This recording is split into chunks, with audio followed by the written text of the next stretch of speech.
नमस्कार दोस्तों, dictation start होगी 5 सेकंड पश्चात।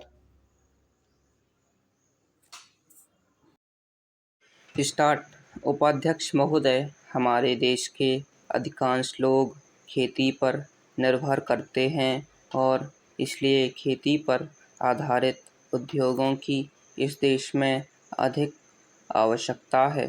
देश से बेरोजगारी को खत्म करने के लिए, कृषि उत्पादन को बढ़ाने के लिए कृषि पर आधारित उद्योगों की स्थापना का इस देश में बड़ा भारी महत्व है और उसे इस बजट में अधिक से अधिक प्रोत्साहन दिया जाना चाहिए।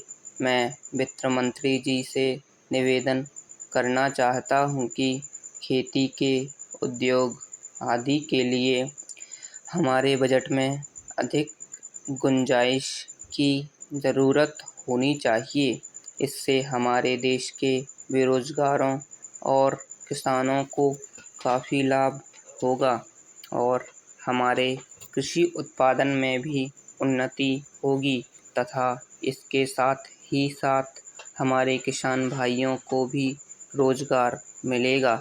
वित्त मंत्री जी ने काफ़ी अच्छा बजट पेश किया है, लेकिन खेती के उद्योगों के लिए इसमें विशेष व्यवस्था करने और इसमें अधिक धन लगाने की अधिक आवश्यकता है।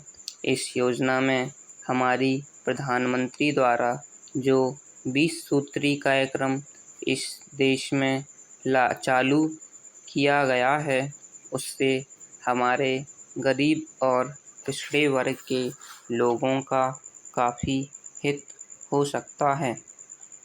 मैं निवेदन करता हूँ कि कमज़ोर वर्ग के लोगों के लिए पशुओं को खरीदने और आवास और दूसरी आवश्यकताओं के लिए धन की व्यवस्था की जाए।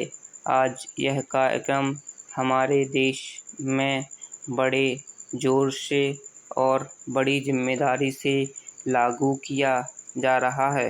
इसमें संदेह नहीं है कि इससे हमारे देश के गरीब लोगों को काफ़ी लाभ पहुँचेगा।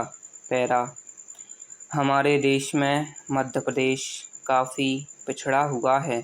मध्य प्रदेश में खनिज और वन देश में सबसे ज़्यादा हैं। हमारे मध्य प्रदेश में 20% खनिज उपलब्ध हैं और 30% वन हैं। वित्त मंत्री जी से निवेदन करना चाहता हूँ कि हमारे प्रदेश में इस तरह के उद्योगों और कार्यों के लिए अधिक से अधिक धन की व्यवस्था की जाए। एक दृष्टि से मध्य प्रदेश सबसे आगे है, लेकिन फिर भी यह अन्य राज्यों की तुलना में पिछड़ा हुआ है। यहाँ से 1000 टन कोयला प्रतिदिन देश भर में जाता है। मैं निवेदन करूँगा कि कोयले की खानों के पास ताप बिजली घर बनाए जाएं, ताकि हमारे प्रदेश की आवश्यकता को भी पूरा किया जा सके और देश को सस्ते दामों पर बिजली मिल सके।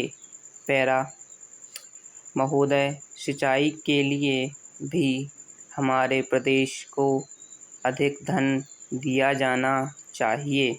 इस तरफ भी ध्यान दिया जाना चाहिए कि सिंचाई का खर्च पिछले 1 साल में दुगना हो गया है।